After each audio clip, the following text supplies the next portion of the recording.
नमस्कार दोस्तों। कैसे हैं आप सब लोग। स्वागत है आपका आज के इस नए वीडियो में। और आज का जो वीडियो है ये बहुत ही ज्यादा इंटरेस्टिंग रहने वाला है, क्योंकि आज हम जो बात करेंगे वो बात करेंगे हिंदू धर्म से जुड़े हुए टॉपिक के ऊपर, सनातन धर्म से जुड़े हुए टॉपिक के ऊपर।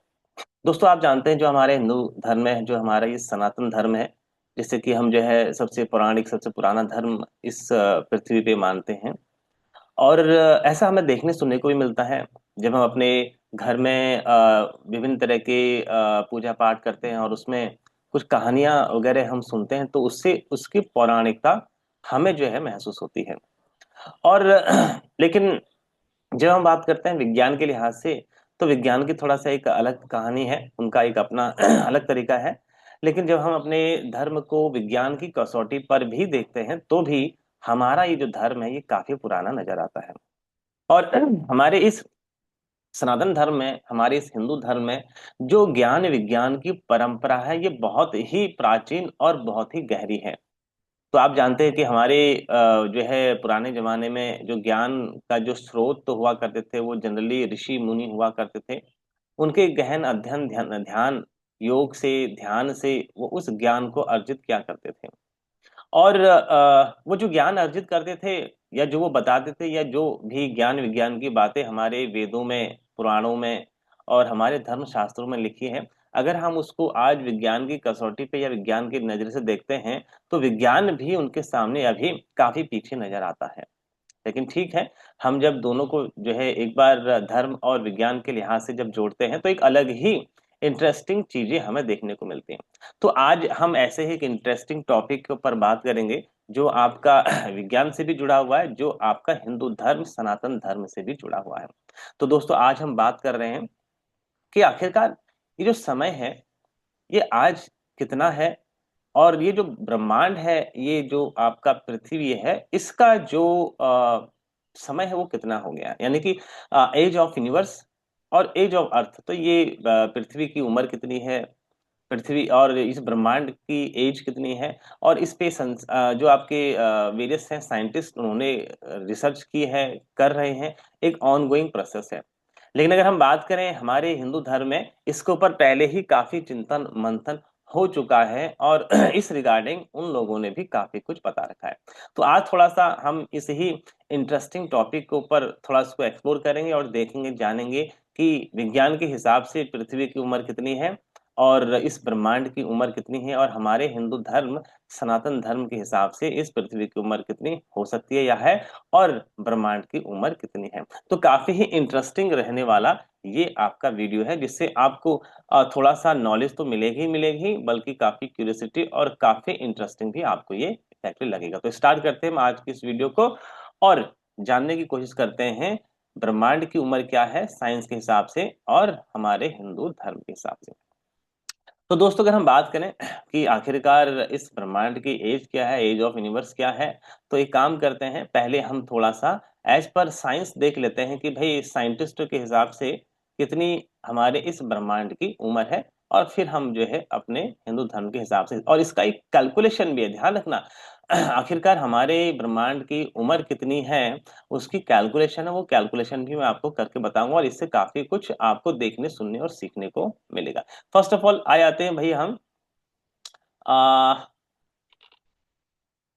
एज ऑफ यूनिवर्स पे, ठीक है ना। और एज ऑफ यूनिवर्स पे अगर आप आएंगे तो एक बहुत ही इंपॉर्टेंट थ्योरी आप सुनते हैं, that is big bang theory. तो एज ऑफ नाउ जो है ये सबसे ज्यादा एक्सेप्टेड थ्योरी है with respect to age of universe, जिसमें ये इस ब्रह्मांड की उत्पत्ति के रहस्य को जानने की कोशिश कर रहे हैं। तो इनके हिसाब से एक जो है करीब करीब 13.5 बिलियन जो है ईयर पहले एक बिग बैंग नामक एक विस्फोट हुआ, और वहां से ब्रह्मांड की उत्पत्ति हुई। एज ऑफ नाउ ये इट्स एक्सपेंडिंग, ये फैलता हुआ जा रहा है। तो अब अगर अभी के लिए यहाँ से बात करते हैं, अभी एक्सपेंशन और जो है डिसोल्यूशन एक्सपेंशन, इस तरह की जो बातें हैं हम फिर कभी किसी वीडियो में करेंगे। आज हम एज पे रहते हैं। तो यहाँ पर आप देख रहे हैं simply, as per the science the age of the universe is 13.8 billion, near about 13-14 billion के आसपास, यानी कि 1300-1400 करोड़ साल पुराना हमारा ये ब्रह्मांड है। अब मैं आपको एक थोड़ा सा पुरानी बात बताता हूँ, काफी टाइम पहले की बात है। 1980 के दौरान नासा का तो मोस्ट प्रोबब्ली आप लोगों ने नाम सुना होगा। NASA is the one of the most important and the most prestige institution with respect to science. Science के फील्ड में नासा का एक बड़ा नाम है। जैसे हमारे यहाँ इसरो है, वैसा ही जो है आपका नासा जो है आपकी स्पेस एजेंसी है, और स्पेस के ऊपर रिसर्च करते हैं। तो एक एक्सट्रीम लेवल के साइंस वहाँ उन लोगों के नॉलेज में होती है। तो उनके कुछ वैज्ञानिक इंडिया में आए 1980 के आसपास, और यहाँ के पंडितों से, यहाँ के ब्राह्मणों से उन्होंने कांटेक्ट किया, और उनसे उन्होंने कहा कि हमें आप संस्कृत सिखाइए। और उन्होंने संस्कृत सिखाने की रिक्वेस्ट करी। बट यहाँ के पंडितों ने, ब्राह्मणों ने मना मना कर दिया। उनका कि भाई तुम पहले 200-250 साल पहले भी आए थे बिजनेस करने के बहाने, और हमें तो तुम गुलाम बना के चले गए। तो उन्होंने इस बार मना कर दिया। और रीजन क्या था एक्चुअली, अब आप शायद देखते होंगे, सुनते होंगे, यूरोप में, यूएस में कई स्कूल्स में जो है बच्चों को संस्कृत सिखा रहे हैं, रूट लेवल से छोटे बच्चों को। तो जब इन्होंने मना कर दिया तो उनको एक्चुअली पर्पस क्या था, उनको संस्कृत की बुक्स पढ़नी थी। क्योंकि आप जानते हैं हमारी जो मैक्सिमम वेद या वेरियस धर्म शास्त्र हैं वो संस्कृत में लिखे हुए हैं। तो वो उनको समझना चाहते थे, पढ़ना चाहते थे कि इन बुकों में लिखा क्या, उसका मतलब क्या, उसको एक्सप्लोर करना चाहते थे। और इसलिए वो संस्कृत सीखने के लिए उन्होंने यहाँ रिक्वेस्ट करी, बट यहाँ उन्होंने मना कर दिया। फिर अब उन्होंने अपने बच्चों को ही रूट लेवल से संस्कृत सिखाना स्टार्ट कर दिया, जिससे कि वो और अच्छे से उसको समझ सके, पढ़ सके। तो उन लोगों का स्टडी रिसर्च वेदों के ऊपर चल रहा है, और हमसे ज्यादा शायद उनके पास बुक्स या ताम्रपत्र वगैरह उनके पास ज्यादा है। तो ये जो आपका एज ऑफ यूनिवर्स है, एज पर द साइंस, उन्होंने कहा कि उनके हिसाब से 1350-1400 करोड़ साल इस ब्रह्मांड को उत्पन्न हुए इफेक्टिवली हो गए हैं। ठीक। तो ये तो आपका एज ऑफ यूनिवर्स। दूसरा, हम एज ऑफ अर्थ देख लेते हैं कि इस अर्थ को कितना टाइम हो गया है, इस पृथ्वी को। तो पृथ्वी का जो कैलकुलेशन एस्टिमेशन किया है as per the science, that is 450 billion, यानी कि करीब करीब 450 करोड़ साल। तो साइंस के हिसाब से एज ऑफ यूनिवर्स जो है आपकी, मैं यहाँ पर एक बार लिख भी देता हूँ, एज ऑफ अर्थ, ठीक है ना, साइंस के हिसाब से है भाई 4.5 बिलियन ईयर अराउंड, ठीक है ना। और एज ऑफ अर्थ जो ये बता रहे हैं, age of universe, that is मोटा मोटी 1350 बिलियन ईयर। ठीक है, ये साइंस के हिसाब से। अब अगर हम बात करें हमारे इस जो है आपका ये वेद और धर्म शास्त्रों के हिसाब से इस ब्रह्मांड की उम्र कितनी है। तो यहां पर आप देख सकते हैं एज ऑफ यूनिवर्स, ठीक है ना,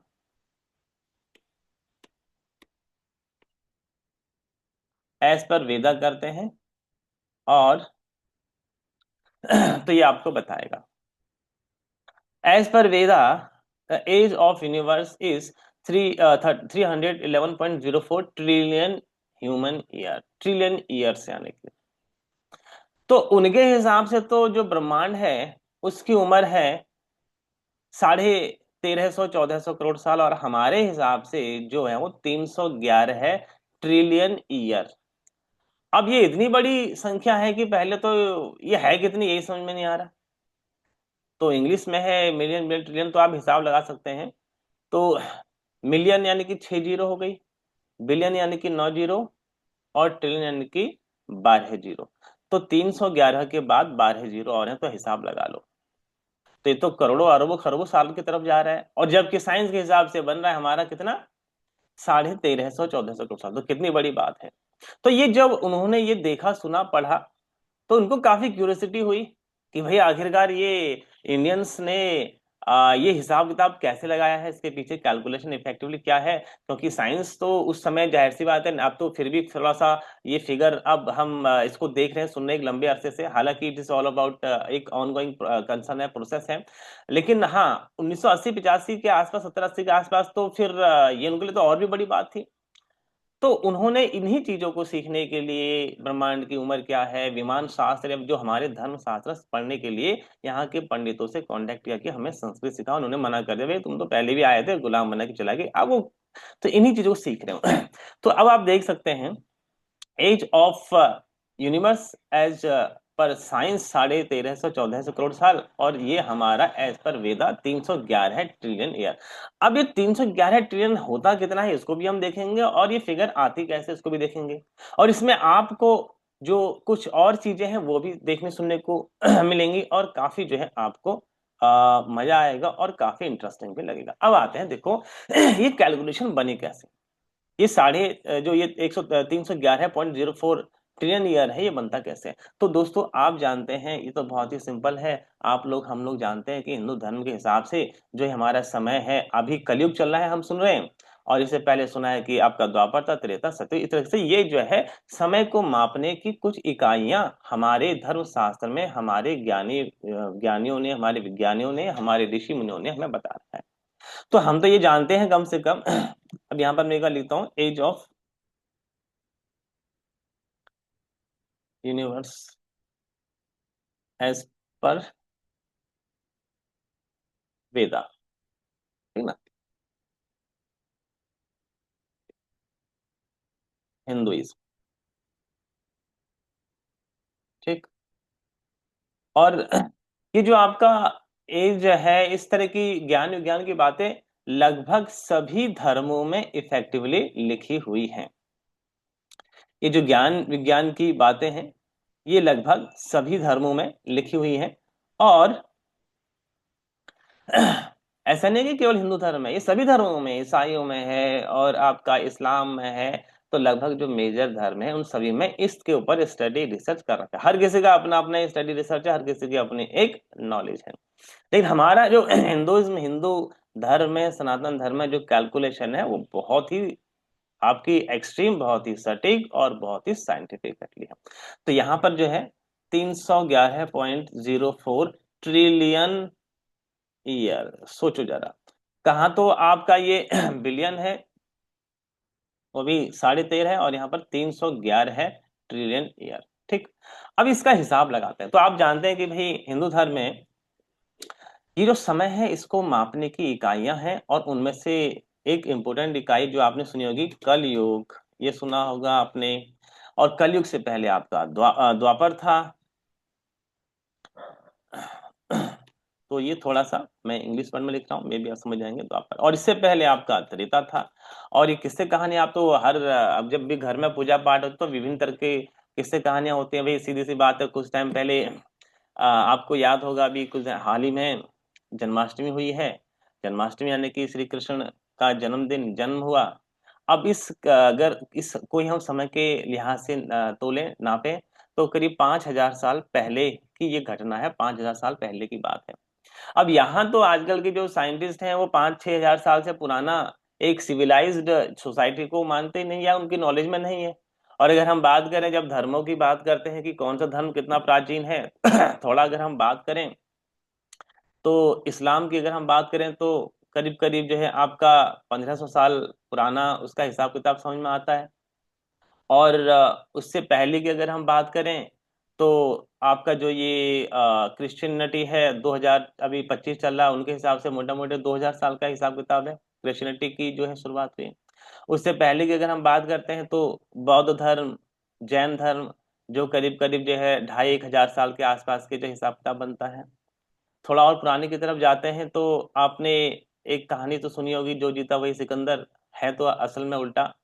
तो जो जीता वही सिकंदर का जो सिकंदर है, जो आपका मैसिडोनिया यानी कि यूनान की तरफ से आया था, जिनको हम जो है थोड़ा सा ज्यूस बोलते हैं, जो आपके इजराइल वाले हैं, ज्यूस कम्युनिटी, एक पुरानी सोसाइटी, पुराना कल्चर वो माना जाता है। और उससे पुराना वो जो है नहीं कोई खास समझ पाते हैं सिविलाइज सोसाइटी में। और थोड़ा सा और नजदीक आते हैं तो सिख धर्म हमारे ही हिंदू धर्म से, और फिर थोड़ा सा, तो इस तरीके से ये जो आपका धर्म है ये 5-6 हजार साल तक थोड़ा सा सिविलाइज वे में बताते हैं। तो कृष्ण जो जन्माष्टमी हमने परसों मनाई है, हमारे कृष्ण भगवान का जन्म ही 5,000 साल पहले का जो हम हिस्टोरिकली जानते या मानते हैं। कृष्ण भगवान के जानते ही या जानने के बाद कलयुग की शुरुआत हो गई, ठीक। तो अभी ये कलयुग हुआ है, तो इसका मतलब कलयुग को स्टार्ट हुए हो गए हैं आपके करीब करीब 5,000 5,500 साल। इससे पहले द्वापर, त्रेता, और फिर ये आपका सतयुग। अब अब आप देखेंगे तो आपको कितनी क्यूरियोसिटी मिलेगी। तो हम द्वापर में भगवान श्री कृष्ण की बात कर रहे हैं। द्वापर में भगवान श्री कृष्ण की बात कर रहे हैं, जो कि 5,000 साल पहले की बात है। और 5,000 साल पहले की बात है, और इससे पहले हम भगवान राम की भी बात सुनते हैं। तो भगवान राम का तो जो समय हम सुनते देखते हैं या बताते हैं वो त्रेता में है। ठीक, और फिर इससे पुराने और जो है और बाकी और कथाएं मौजूद हैं। अब मैं आपको बताता हूँ सर, कलयुग का समय जो बताते हैं वो 4,32,000 साल का, 4,32,000 साल। द्वापर की जो ये संख्या है ये होती है कलयुग से डबल। तो कलयुग का जो समय होता है वो होता है डबल द्वापर का कलयुग से double, 8,64,000। Treta 3 times of the कलयुग इज दैट इज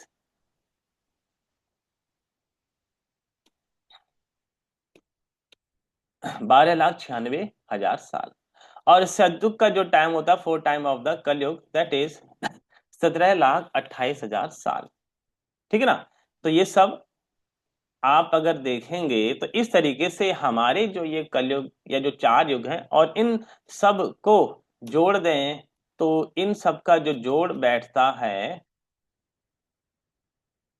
वो बैठता है 43,20,000। और इसको जो है महायुग भी बोल देते हैं, चतुर्युग बोल देते हैं, महायुग बोल देते हैं। ठीक, चतुर्युग तो 43,20,000 साल जो है आपका इसकी वैल्यू बैठती है। अब देखो यहां पर अब एक चीज तो हमें समझ में आ रही है कि भाई जो हमने परसों कृष्ण जन्माष्टमी बनाई है वो 5,000 साल पहले की घटना थी, और हम आज तक उसको मना रहे हैं। हमारी पौराणिकता को आप यहाँ से समझ सकते हैं। फिर अगर हम अब कुछ दिनों के बाद दिवाली आएगी, भगवान राम का जो जो जो अयोध्या की तरफ वापस आना है, लंका को विजय प्राप्त करके माता सीता को वापस लाके, तो वो समय आपका त्रेता का हो जाता है। तो अब आप समझ सकते हैं कि टाइमलाइन कहाँ से कहाँ और कितनी जा रही है।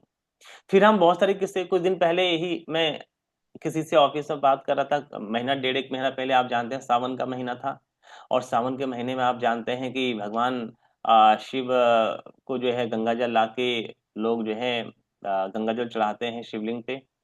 और ऐसी बातों बात में कोई बात निकल के आएगी, आखिरकार ये जो है ये गंगा जल या फिर जो शिवरात्रि क्यों मनाते, तो पता चला कि जब सागर मंथन हुआ था, समुद्र मंथन हुआ था, तो उसमें विष निकला था। तो उस विष को जो पिया था वो भगवान शिव ने, तो उस विष की अग्नि को शांत के लिए अपनी तरफ से श्रद्धा भाव से जो श्रद्धालु हैं वो गंगा जल अर्पण करते हैं भगवान शिव को। तो ये जो मैंने थोड़ा सा देखा पढ़ा। अब जो हम बात करते हैं इस जो है गंगा जल वाले और समुद्र मंथन की, और जो हमने समुद्र मंथन का हिसाब का लगा तो 15-20 करोड़ साल पहले का निकल रहा था। तो अब आप अपने घरों में जो शादी ब्याहों में या किसी भी पूजा पाठ में जो हम कहानियां सुनते हैं, जब आप उसके पौराणिकता को जांचेंगे तो लाखों करोड़ों अरबों साल पुराने निकलते हैं। तो यहां से आपको थोड़ा हिंट मिल सकता है, क्यों क्यों और कैसे मिल सकते हैं, कि कौन से दिन की बात है, कौन से कल्प की बात है, कौन से समय की बात है। जैसे हमने बात की कर्म कृष्ण जन्माष्टमी, तो कलयुग के शुरू से जो है होने से पहले द्वापर के एंड में था। तो ये 5,000 साल पहले की घटना। तो ये 43,20,000 साल चतुर्युग होता है। और ऐसे ऐसे 1,000 साल, ऐसे 1,000 महायुग या ऐसे 1,000 चतुर्युग बीतने पे ब्रह्मा का एक दिन होता है। और ब्रह्मा का एक दिन का मतलब दिन, ओनली डे, दोपहर रात नहीं, तो हाफ डे। ठीक है ना, हाफ डे ऑफ ब्रह्मा। तो ब्रह्मा का केवल आधा दिन जो होता है वह इतना होता है, कितना, ये फिगर जो आपके सामने, अब फिगर कितनी बड़ी आ गई, तो ये फिगर अगर आप देखेंगे तो 432 करोड़ साल होता है। और इसका डबल यानी कि full day, day as well as night, तो डे एंड नाइट की अगर हम बात करें तो इसका डबल हो जाता है, जो कि आपका बन जाता है 864 करोड़ साल। तो ब्रह्मा का एक दिन ही आपका 864 करोड़ साल का होता है। और आपने किसी कहानी में सुना होगा ना, कल्प, तो इसी ही को ब्रह्मा के एक दिन को ही कल्प बोलते हैं इफेक्टिवली। तो ब्रह्मा का एक दिन ही केवल 864 करोड़ साल का होता है, जिसमें से 432 करोड़ साल का दिन और 432 करोड़ साल की रात होती है। तो अब आप इन फिगर्स को देख के समझ सकते हैं कि किस तरह की कैलकुलेशन इफेक्टिवली हमारे ऋषियों ने, ज्ञानियों ने, मुनियों ने इफेक्टिवली की होगी। अब देखिए, अब अगर ब्रह्मा का एक दिन ही 864 करोड़ साल का है, तो आखिरकार ये ब्रह्मा की उम्र कितनी होती है? तो ब्रह्मा की उम्र जो हमारे शास्त्रों में बताई गई है 100 साल की होती है। तो अब यहां से अगर आपको ये समझ में आ गया कि ब्रह्मा का एक दिन, और इसको जो है वन एक कल्प भी बोलते हैं, और इफेक्टिवली इसको वन डे भी इफेक्टिवली बोलते हैं। अब अगर एक दिन है तो एक महीना, 1 मंथ, ठीक ना, 1 मंथ ऑफ ब्रह्मा। तो ब्रह्मा का अगर एक दिन इतना है तो 30 दिन लगा लो, इस हिसाब इंटू 30 कर दो, 30 दिन का एक महीना इफेक्टिवली बताते हैं। तो 30 दिन का एक महीना ये आपका आ गया। और इस 30 दिन के एक महीने में अब देखो ये फिगर जो आ रही है, ये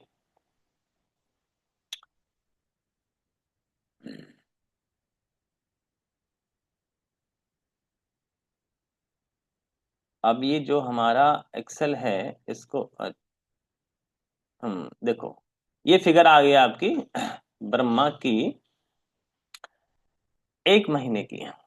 और अगर ये एक महीने की है तो इसको इंटू 12 कर लो, 1 ईयर ऑफ ब्रह्मा। तो ये हो गया इंटू 12, जो कि आ गया ये फिगर, ठीक। और अब ब्रह्मा का अगर 1 साल है तो 100 ईयर ऑफ ब्रह्मा। तो आप लगा सकते हैं हिसाब एंड किताब, 100 जो आपका ये फिगर है। तो ये आ गई आपकी इस तरीके से। अभी आपको याद होगा ना, मैंने आपको बताया था कि जो हम निकाल रहे थे, तो वो 14 0 तो यहाँ पर आ गई। ठीक, अब आप इसको अगर आप देखते हैं, ये फिगर आ गई है। तो यहाँ पर एक महीना ब्रह्मा का ये, 1 साल ये, और 100 साल ये। अब 100 साल क्या निकल के आ रहा है, तो देखिए ये आप क्या हो गया, ये मिलियन और बिलियन, और फिर ये आपका ट्रिलियन, तो 311 ट्रिलियन समथिंग ये फिगर इफेक्टिवली आ गई है। अगर आप इसको हिसाब लगाएंगे तो ये वही आ गया, 311.04 ट्रिलियन ईयर्स। अब सोचिए जरा कि ब्रह्मा की जो ये एज है, ये कितनी बड़ी एज है। सोचो जरा, 311 ट्रिलियन। अब ये फिगर है कितनी, इसको भी समझने में बड़ी दिक्कत हो रही है। तो अगर आप इसको थोड़ा सा मोटा मोटे समझना चाहेंगे, तो ये है 3 2 5 2 7 जीरो, सात और 7 का मतलब करोड़ हो गया, और 2 और 0 तो आपका ये अरब। तो ये 3,11,000 अरब साल का ये हमारा ब्रह्मा का जो है आयु बताई जाती है। ठीक। तो मैं एक बार थोड़ा यहाँ पर लिख देता हूँ, थोड़ा सा आपको समझाएगा कितना। 3 लाख, मोटा मोटी लिख रहा हूँ ताकि थोड़ा, 3,11,000, ठीक है ना। थोड़ा सा समझ लेना आप लोग, 11,000 या 3 लाख, और मोटा मोटी इसको राउंड ऑफ फिगर लेता हूँ, 3 लाख अरब साल, अरब साल। तो ये फिगर मोटा मोटी हमारे हिसाब से, हिंदुओं के हिसाब से इस ब्रह्मांड की आती है। फिर एक वर्ड सुनते हैं ना आप, सृष्टि, प्रलय, फिर वो एक अलग कहानी, उस पर हम बाद में जाएंगे। अभी तो एज के ऊपर आते हैं। तो सोचिए, जब उनको पता चला, एज पर द हिंदू शास्त्र के हिसाब से ब्रह्मांड की उम्र इतनी है, इस तरह की जब कैलकुलेशन देखी, सुनी, और बाकी और चीजें उन्होंने पढ़ी, तब उनका इंटरेस्ट बना कि आखिरकार ये हिंदू धर्म में, हिंदू शास्त्र में क्या है, इसको समझे, इसको जाने। तब उन्होंने यहाँ संस्कृत सीखने की रिक्वेस्ट करी। लेकिन नहीं, वो तो अब वो जो है इनको रूट लेवल पे अपने बच्चों को सिखा रहे हैं, और संस्कृत में जो उन बुक्स में लिखा हुआ उनको जानने को, हालांकि बहुत सारी बुक्स हमारी नहीं है। वो खिलजी विलजी वाला सीन आप जानते हैं, नालंदा यूनिवर्सिटी या बाकी और यूनिवर्सिटी में वो जला वगैरह थी, इतनी बुक्स थी कि वो 6 महीने तक लाइब्रेरी या वो यूनिवर्सिटी जलती रही। तो ये जो है हमारा पौराणिकता को आप समझ सकते हैं। अब जब हम बात करते हैं समय में, तो कलयुग में तो कलयुग के स्टार्टिंग में और द्वापर के एंड में भगवान कृष्ण का जन्म। फिर उससे पहले द्वापर जो कि 8,64,000 का, त्रेता आपका 12,96,000 साल, सतयुग आपका 17,28,000, और जो आपका चतुर्युग या आपका ये जो महायुग इफेक्टिव हम इसको बोल देते हैं, ये 43,20,000। और इस तरीके से ब्रह्मा का एक दिन, ब्रह्मा के एक दिन को कल्प भी बोलते हैं। और ब्रह्मा के एक दिन में 864 करोड़ साल और आधा 432 करोड़ साल के दिन और 432 करोड़ साल का रात रात होती है। तो ब्रह्मा के एक दिन में ये जो ह्यूमन रेस है, ये जो आप हम जो हम जो है ह्यूमन है, ये 14 बार उत्पन्न होके नष्ट हो जाते हैं।